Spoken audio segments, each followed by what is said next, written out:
Kalau kita ada sampai hari ini itu semua karena kebaikan Tuhan, kemurahan Tuhan, kesetiaan Tuhan, anugerah Tuhan dalam hidup kita. Berarti sudah sewajarnya, sepantasnya bahwa apa yang bisa kita lakukan untuk Tuhan? Ya, nggak ada cara lain. Kita mau mempersembahkan hidup kita seutuhnya hanya untuk Tuhan. Salah satunya dengan apa? Dengan pelayanan, melayani Tuhan. Ya, melayani Tuhan berarti mencintai Tuhan, melayani Tuhan, melayani sesama. Itu adalah bentuk cinta kasih kita kepada Tuhan. Dalam terobosan pelayanan minggu lalu KDB berbicara tentang melayani, bukan untuk dilayani. Dan tema yang mirip-mirip hari ini adalah hidup untuk melayani. Jadi hidup untuk melayani. Ya. Kita buka dulu firman Tuhan dalam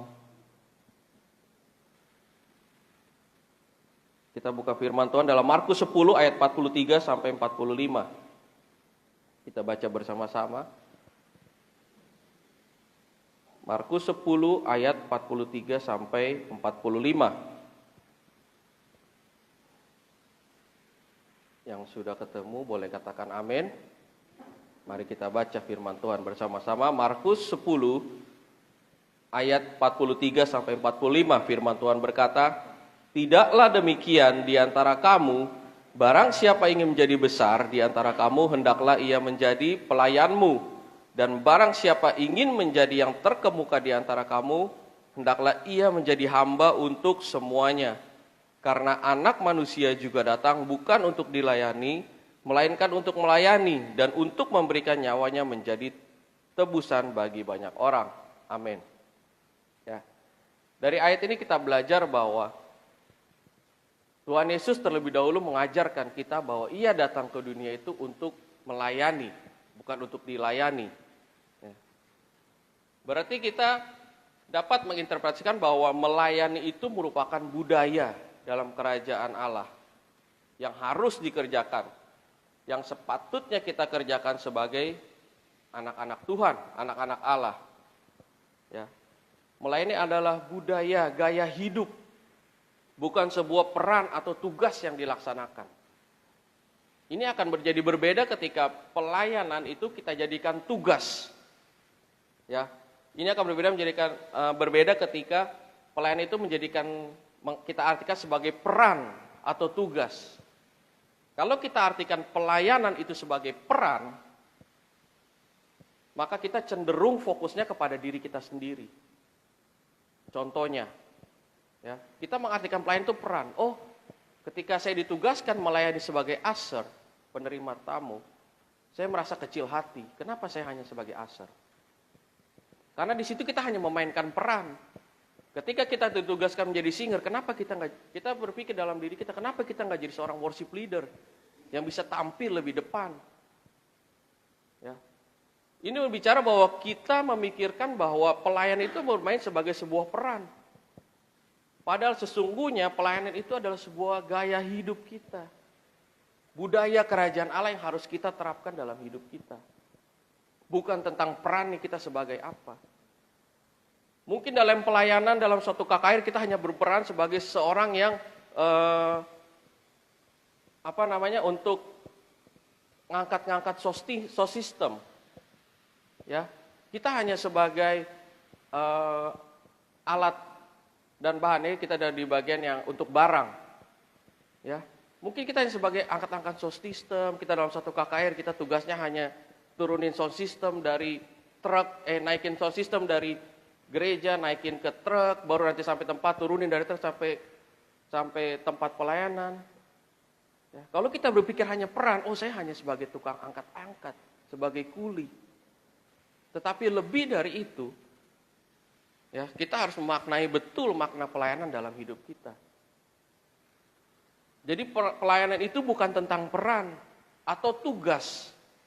Kalau kita memikirkan pelayanan sebagai tugas, yang ada kita merasa beban. Ya, kalau kita memikirkan pelayanan itu sebagai tugas semata, itu akan menjadi beban. Aduh, minggu ini beta jadwalnya harus singer. Aduh, minggu depan beta harus jadwalnya sebagai worship leader. Itu kalau kita berbicara bahwa pelayanan, kita berarti masih berpikir kalau pelayanan itu adalah sebagai sebuah tugas. Yang akhirnya kita terbebani oleh itu. Sementara kalau kita bicara tentang pelayanan, melayani itu adalah gaya hidup lifestyle. Itu yang Tuhan ajarkan dalam kita. Kita melayani itu bukan sebagai peran, bukan karena peran kita. Kita harus buang mindset itu.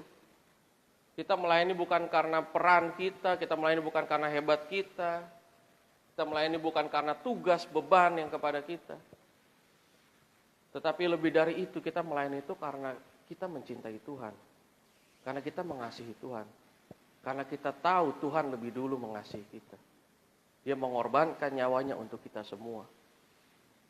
Karena itu kita harus memberikan juga hidup kita seutuhnya hanya untuk Tuhan. Jadi kita nggak lagi berpikiran pelayanan tentang motif. Itu akan berubah, kita juga dalam motivasi pelayanan itu juga akan berubah. Ketika kita tugas peran itu juga akan berubah motivasi kita. Beta hanya ditugaskan sebagai singer, nanti beta hanya dapat PK sekian. Atau misalnya kita tugas sebagai WL, kita sudah pikir-pikir, kalau kita dapat tugas worship leader di gereja ini, gereja A, gereja B, kita bisa dapat PK sekian. Karena kita memikirkan bahwa pelayanan itu sebagai tugas. Ya, kita harus buang mindset itu dan kita harus rubah bahwa pelayanan itu harus tulus dari hati kita. Pelayanan itu karena kita mengasihi Tuhan. Dan kita selalu berdoa supaya kita minta hati hamba sama Tuhan. Bukan karena hebat kita, bukan karena kuat kita. Tapi semua karena kasih karunia Tuhan kalau kita bisa melayani sampai hari ini. Ya. Sama seperti Yesus Sang Raja itu datang ke dalam dunia bukan untuk dilayani, tetapi untuk melayani. Seharusnya kita sebagai anak-anaknya juga harus memiliki gaya hidup untuk melayani. Kebesaran sejati dalam hidup diperoleh bukan dari seberapa banyak kita dilayani, melainkan seberapa banyak kita melayani. Dari firman kita belajar tadi. Kalau ingin menjadi besar di antara kamu, hendaknya kamu menjadi pelayan. Kalau orang dia mengajarkan bahwa kita harus memiliki kuasa dulu, dilayani dulu, baru kita bisa dipandang orang, baru kita dibilang orang besar. Tapi kalau firman Tuhan enggak. Kalau kamu menjadi besar, kamu harus menjadi pelayan. Kamu harus bisa melayani, punya hati hamba. Ya. Dalam Petrus 2 ayat 9 dikatakan, kita adalah bangsa yang terpilih, imamat yang rajani. Jadi kita betul-betul anak Allah. Ya. Kerajaan Allah adalah sebuah kerajaan iman. Dan iman adalah seorang yang melayani, bukan dilayani. Jadi kita harus punya prinsip itu. Ya. Kita punya prinsip untuk melayani dalam hidup kita. Gaya hidup, lifestyle kita. Tentang pelayanan, melayani. Melayani Tuhan, melayani sesama. Ya. Dalam keluarga, dalam tempat kerja. Kita harus bisa saling melayani. Istri melayani suami, suami melayani istri. Orang tua melayani anak, anak melayani orang tua. Kita semua adalah hamba Tuhan. Ya. Kita harus bisa loving God, loving people. Kasih kita kepada Tuhan, kasih kita kepada sesama juga. Dan itu harus kita terapkan. Pagi ini kita akan belajar bahwa ada 4 kebenaran tentang melayani yang perlu kita pahami. Ya. Yang pertama, melayani itu adalah sebuah panggilan Tuhan. Kita harus belajar bahwa melayani itu adalah sebuah panggilan Tuhan. Dalam 2 Timotius 1 ayat 9 kita bisa baca ayatnya bersama-sama. 2 Timotius 1 ayat yang ke-9.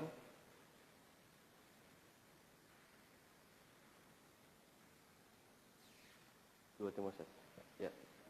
Kita baca sama-sama 2 Timotius 1 ayat yang ke-9, firman Tuhan berkata, "Dialah yang menyelamatkan kita dan memanggil kita dengan panggilan kudus, bukan berdasarkan perbuatan kita, melainkan berdasarkan maksud dan kasih karunia-Nya sendiri yang telah dikaruniakan kepada kita dalam Kristus Yesus sebelum permulaan zaman."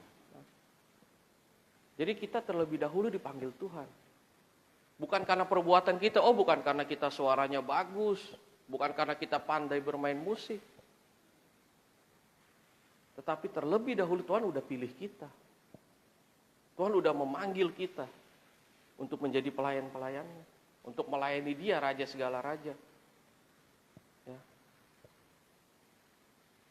Jadi nggak ada berpikiran bahwa oh saya melayani karena kuat saya, karena hebat saya, oh karena saya adalah seorang yang pandai bernyanyi. Makanya saya dipilih, makanya saya ditunjuk untuk melayani. Oh saya adalah seorang yang pandai bermain musik, saya seorang pandai berbicara, akhirnya saya ditugaskan untuk melayani. Harus rubah mindset itu. Ketika kita ditugaskan, terlibat dalam pelayanan, berdoa sama Tuhan, minta hikmat. Kalau kita pelayanan itu bukan karena kuat kita, bukan karena kedagingan kita. Tetapi Tuhan sendiri yang terlebih dahulu memanggil kita. Dalam memenuhi dan meresponi panggilan Tuhan, dalam pelayanan dibutuhkan kerja keras, disiplin, tanggung jawab, ya. Dan yang paling penting adalah campur tangan Roh Kudus, tuntunan Tuhan sendiri dalam hidup kita. Dalam kita meresponi setiap panggilan Tuhan, pelayanan yang diberikan kepada kita, itu butuh kerja keras, butuh tanggung jawab yang besar, butuh kedisiplinan. Gak bisa kalau kita hanya andalkan kekuatan sendiri. Kita harus minta tuntunan Roh Kudus, campur tangan Roh Kudus, agar kita dapat melayani dengan maksimal, melayani dengan spirit yang excellent. Ya. Kita perlu renungkan baik-baik kasih karunia Tuhan, kasih karunia yang ada dalam hidup kita sampai saat itu, sampai saat ini. Semua asalnya itu dari Tuhan. Karena itu hendaknya kita mengembalikan apa yang bisa kita lakukan untuk Tuhan. Berdoa sama Tuhan. Kalau saat ini kita belum terlibat dalam pelayanan, berdoa sama Tuhan. Ya. Punya hati yang komitmen. Minta tuntunan Tuhan. Tuhan, apa yang bisa kita lakukan dalam pelayanan? Kita nggak bisa hanya mengandalkan kekuatan sendiri. Kita butuh tuntunan Tuhan. Ya. Bukan kita yang nangkap Tuhan. Seringkali terbalik, seolah-olah kita yang menangkap Tuhan. Jadi fokusnya ke diri kita sendiri. Oh gue, karena kan gue udah melayani Tuhan. Gue, karena kan gue udah ke gereja setiap minggu. Gue udah melayani setiap minggu. Padahal lebih dari itu sebenarnya Tuhan yang udah lebih dulu menangkap kita, memilih kita. Karena itu kita melayani Dia. Jangan fokusnya ke diri kita sendiri, ya. Bukan kita yang menangkap Tuhan Yesus dalam diri kita, melainkan sebaliknya kita yang ditangkap oleh Tuhan Yesus. Dengan tujuan agar kita dapat hidup dalam destininya Tuhan. Ya. Kita dapat hidup dalam tujuannya Tuhan dan di dalam jalannya Tuhan. Supaya apa? Supaya kita memperoleh kesempurnaan dalam kehidupan kita yang kekal. Kita belajar dari Rasul Paulus bahwa dalam firman Tuhan dikatakan, bukan seolah-olah aku telah memperoleh hari ini atau telah sempurna, melainkan aku mengejarnya. Kalau aku dapat menangkapnya, karena aku pun telah ditangkap oleh Kristus Yesus. Saudara-saudara, aku sendiri tidak menganggap bahwa aku telah menangkapnya. Tetapi ini yang kulakukan, aku melupakan apa yang telah di belakangku dan mengarahkan diri kepada apa yang di hadapanku. Dan berlari-lari sampai tujuan untuk memperoleh hadiah, yaitu panggilan sorgawi dari Allah kepada Kristus Yesus. Ya. Rasul Paulus mengajarkan kita, memberitahu kita bahwa posisi dia sekarang sebagai orang yang ditangkap oleh Yesus. Ia tidak lagi fokus ke belakang, melihat apa yang ada di belakang. Mungkin seringkali kita terintimidasi dalam pelayanan bahwa, oh saya ini dulu orangnya begini. Saya ini tidak pantas untuk melayani. Oh saya ini dari latar belakang yang begini. Saya ini bukan anak yang rohani, saya ini anak yang terlibat dalam pergaulan bebas. Saya nggak pantas untuk melayani. Seringkali anak-anak Tuhan tuh diintimidasi seperti itu. Ya, dan udah pasti itu intimidasi itu udah pasti datang dari setan. Karena setan itu nggak suka kalau kita semakin dekat sama Tuhan, semakin intim sama Tuhan. Tapi dari Rasul Paulus kita belajar bahwa ia melupakan apa yang ada di belakangnya. Mungkin kita dulu adalah seorang yang terlibat dalam pergaulan bebas. Mungkin kita adalah orang yang dulu untuk ke gereja aja 1 bulan sekali aja itu susah. Tetapi kalau Tuhan udah panggil kita, ya, kalau Tuhan udah panggil kita, berdoa sama Tuhan supaya hidup kita itu diperbaharui. Hidup kita itu terus diperbaharui. Kita nggak lagi dalam hidup yang lama. Tetapi kita fokus ke depan. Mengejar panggilan sorgawi. Ya. Jadi kita jangan lihat ke belakang, jangan lihat kekurangan kita, jangan lihat latar belakang kita ini seperti apa. Pelayanan itu fokusnya untuk Tuhan. Fokusnya pelayanan itu hanya untuk Tuhan. Menyenangkan hati Tuhan. Hidup sejalan dengan kehendak Tuhan. Saya sudah katakan bahwa kita itu harus mencintai Tuhan lebih dahulu. Kalau kita mencintai Tuhan, kita sudah pasti kita mencintai pekerjaan Tuhan. Tetapi kalau fokus kita hanya mencintai pekerjaan Tuhan, terakhirnya kita belum tentu mencintai Tuhan. Buktinya apa? Banyak nggak orang-orang yang terlibat dalam pelayanan di atas mimbar, akhirnya jatuh dalam dosa, akhirnya jatuh dalam ini itu. Banyak. Kenapa? Karena fokusnya hanya pada pekerjaan Tuhan, bukan kepada Tuhan Yesus sendiri. Kalau fokusnya kepada Tuhan Yesus sendiri, hubungan kita langsung sama Tuhan. Dalam melayani Tuhan pun kita punya hati yang tulus, hati hamba. Pelayanan gak cuma sekedar sebagai sebuah ritual atau formalitas belaka. Ya. Itu yang membedakan kita dalam pelayanan dengan pekerjaan sekuler di luar sana. Ketika pekerjaan sekuler itu dipanggil, oh nanti kamu main musik di sini, iringi musik di sini, kamu iringi musik di sana. Semua bisa. Tetapi dia hanya memainkan tugas, memerankan tugas dan perannya aja. Dia hanya memerankan tugas, oh saya harus mengiring musik di sini. Saya harus mengiring musik di sini. Berbeda dengan pelayanan. Ketika kita ditugaskan melayani, kita nggak cuma sekedar hanya, oh saya hanya mau memainkan tugas, memerankan tugas. Saya sebagai seorang pemain gitar, saya sebagai seorang pemain bass, pemain drum atau pemain keyboard. Nggak cuma itu. Tetapi kita punya hati dalam melayani Tuhan.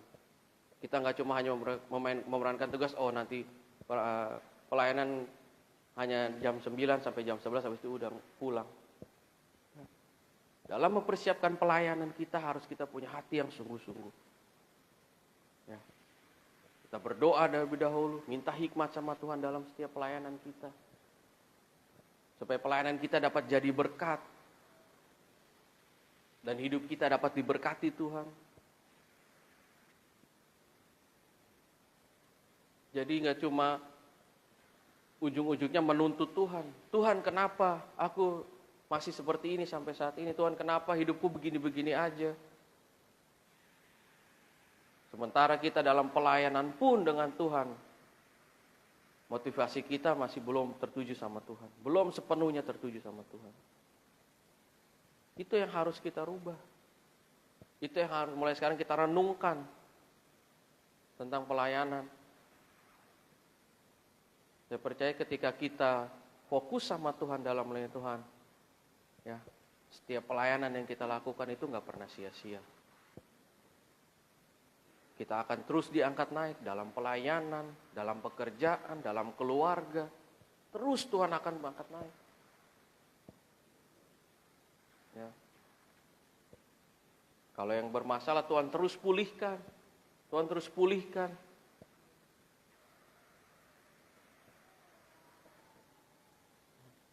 Mungkin kita bisa setiap minggu pelayanan, tetapi di rumah kita masih ada masalah, bisa. Tetapi kalau kita punya hati yang tulus, Tuhan lihat, Tuhan pulihkan keluarga. Tuhan pulihkan hati kita, keluarga kita Tuhan pulihkan terus. Intinya fokus. Fokus sama Tuhan dan miliki hati yang tulus. Hati seorang hamba, hati yang tulus dalam melayani Tuhan. Maka pelayanan kita nggak akan ada yang sia-sia. Maka Tuhan akan terus melihat hidup kita dan akan memberkati hidup kita, keluarga kita. Ya. Jadi kita harus memaknai betul bahwa pelayanan itu adalah panggilan Tuhan. Bukan karena perbuatan kita, bukan karena kehebatan kita, tetapi terlebih dahulu Tuhan mengasihi kita, memilih, memanggil kita untuk menjadi pelayan Tuhan. Itu yang pertama. Poin yang kedua, kita belajar bahwa melayani adalah jalan menuju kebesaran ya. Dalam ayat 53-57 tadi, dalam firman Tuhan yang tadi kita baca, Yesus itu tidak pernah menentang kita untuk menjadi seorang yang besar. Tetapi, jalan apa yang kita tempuh untuk menjadi kebesaran, untuk menuju kebesaran yang sejati, itulah yang penting. Apakah Tuhan tidak suka melihat kita sukses? Enggak mungkin. Ya. Apakah Tuhan gak suka lihat kita diangkat naik terus? Enggak mungkin. Tuhan suka itu. Dan kita anak-anak Tuhan pasti mendapatkan itu. Karena itu firman Tuhan katakan sama kita. Itulah firman Tuhan yang tertulis. Kita akan terus diangkat menjadi kepala dan bukan ekor. Tetapi bagaimana caranya menuju kepala dan menuju kebesaran itu, itulah yang penting. Kalau kita mengandalkan kekuatan kita, kalau kita terus mengandalkan cara pikir kita, akhirnya kita mengandalkan hal-hal dunia. Padahal Tuhan bilang, kalau kamu menjadi besar, cukup kamu menjadi pelayan. Gak gampang saudara jadi pelayan, itu sangat tidak gampang.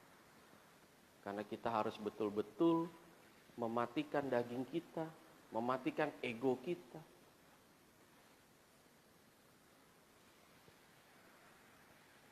Karena itu sangat sulit. Ya, prinsip dunia untuk menjadi besar adalah berkuasa dan punya kedudukan. Semakin punya kedudukan yang tinggi dan semakin berkuasa, maka kita akan semakin dilayani. Dan disitulah letak kebesaran kita. Itu prinsip dunia berkata seperti itu. Kita punya kedudukan, kita punya kuasa, kita akan dilayani di mana-mana. Ya. Prinsip kerajaan Allah berbeda. Siapa yang ingin menjadi besar dan terkemuka, dia harus melayani. Kalau hari ini perusahaan-perusahaan terkemuka di dunia menjadi besar karena mereka terus-menerus meningkatkan pelayanan mereka terhadap konsumen. Saya juga pernah katakan ini di khotbah tahun lalu tentang melayani. Bagaimana kita sebagai konsumen, kita datang ke restoran untuk makan. Mau seenak apapun makanannya. Kalau pelayanannya jutek, pasti penilaian kita kurang. Tetapi kalau ada restoran yang mungkin makanannya biasa-biasa aja. Ya enak tapi nggak enak-enak banget. Tapi pelayanannya excellent. Kita pasti akan tertarik ke restoran itu. Nah, itu pentingnya sebuah pelayanan. Begitu juga dengan gereja. Gereja harus bisa melayani jemaat dengan excellent. Secara kualitas akan menjadi pertumbuhan, kualitas akan mengalami pertumbuhan. Sekarang belum apa-apa baru masuk gereja, asar udah gak kasih senyum, manyun. Nah, sementara kita di rumah udah manyun nih. Ketemu istri manyun, ketemu suami manyun. Lihat anaknya bandel manyun. Sampai gereja ketemunya manyun lagi. Sementara kita butuh damai sejahtera. Ya. Kadang itu kita punya diberkati orang tuh nggak harus dengan kata-kata yang luar biasa, kata-kata mutiara. Ketika kita di rumah ada masalah, kita datang ke gereja, di depan gereja udah dapat senyum, sapa yang hangat aja tuh, itu udah menjadi berkat buat setiap orang. Buat kita tuh itu udah jadi berkat. Karena itu kita juga harus memberikan pelayanan excellent, ya. Motivasi yang murni untuk melayani kita adalah Kristus. Karena kasih-Nya yang mendorong kita untuk membalas kebaikannya atas hidup kita. Enggak ada cara lain. Kita harus mempersembahkan hidup kita seutuhnya untuk Tuhan. Kita harus melayani Tuhan dengan penuh hati yang tulus, sukarela, dan tidak menuntut apa-apa dari pelayanan yang kita berikan untuk Tuhan. Kembali lagi, motivasinya.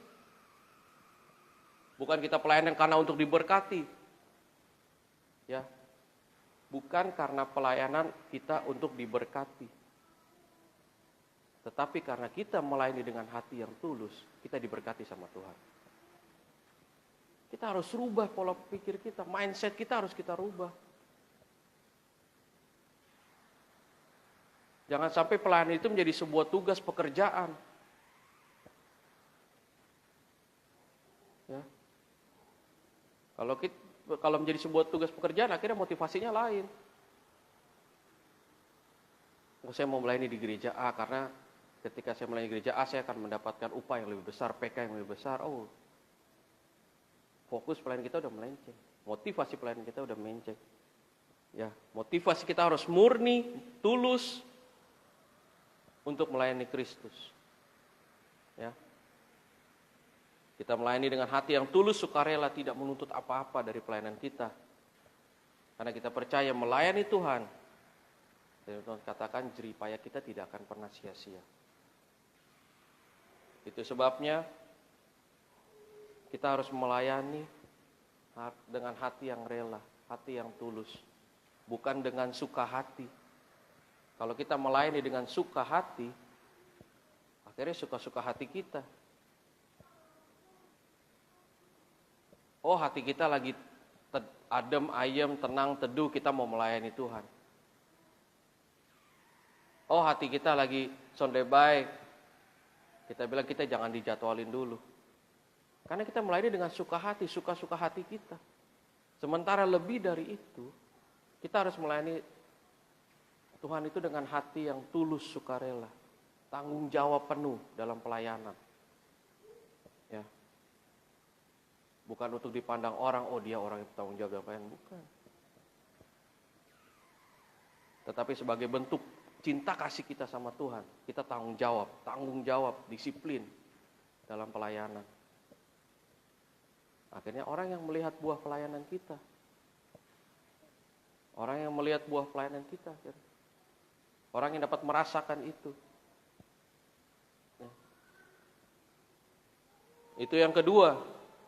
Yang ketiga, melayani adalah sebuah tanda kedewasaan.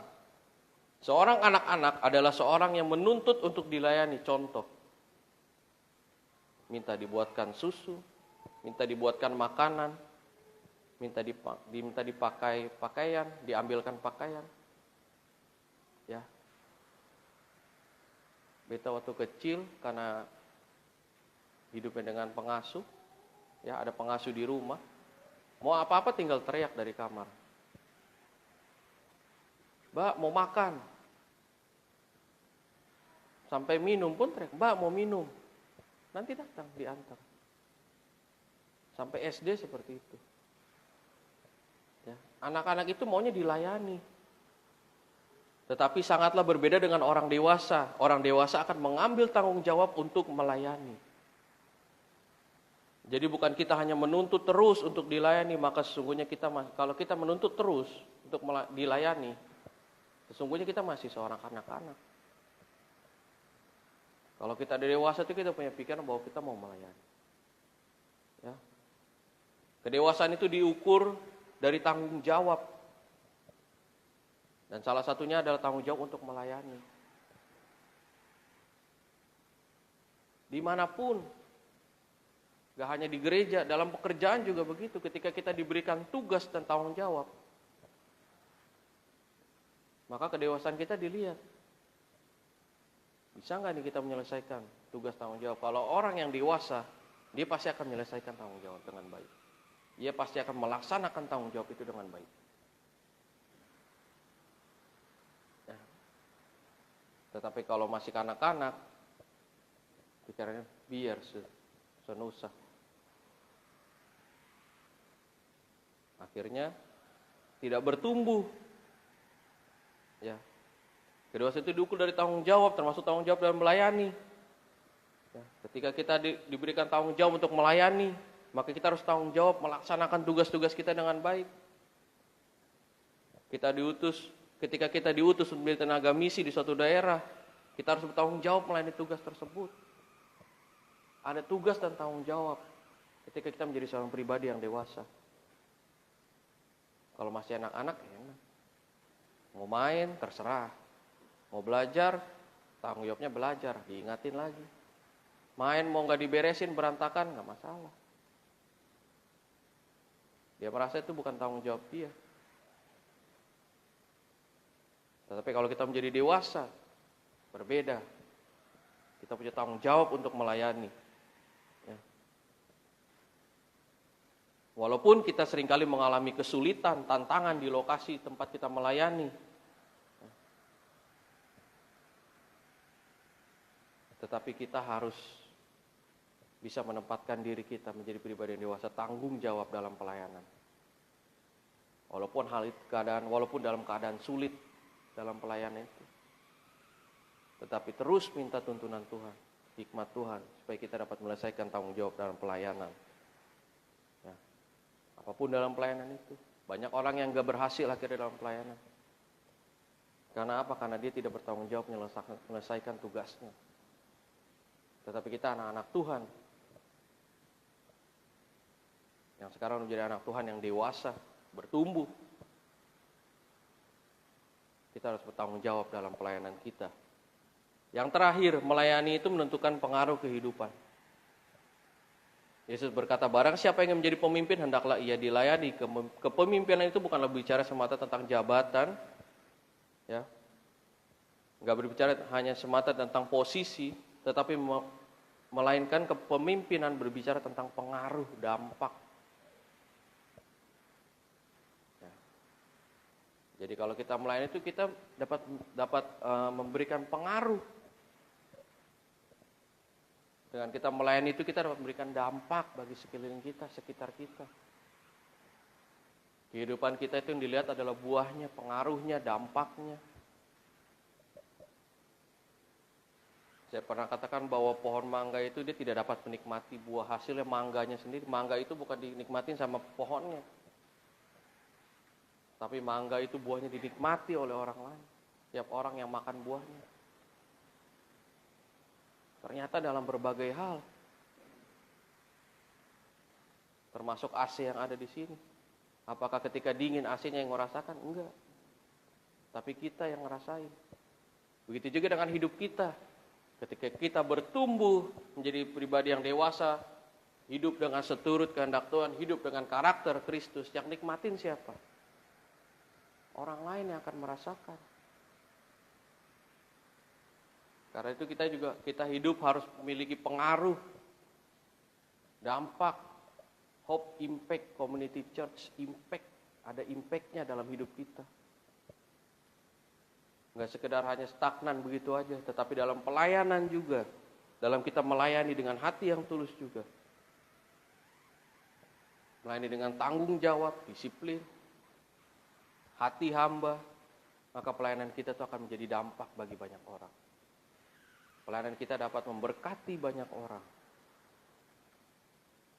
Karena itu hendaknya hidup kita pakai untuk melayani Tuhan. Sekali lagi bukan memainkan peran, bukan sekedar memainkan tugas biasa. Tetapi terlebih dari itu hidup kita sepenuhnya kita mempersembahkan untuk Tuhan. Lakukan pelayanan dengan semangat, antusias, tanggung jawab, motivasi yang tulus. Maka kita yakin, kita percaya pelayanan yang kita lakukan tidak akan pernah menjadi sia-sia, tetapi dapat menjadi berkat bagi banyak orang. Amin. Demikian firman Tuhan, kiranya firman Tuhan dapat memberkati. Saya undang pemain musik dan tim worship leader.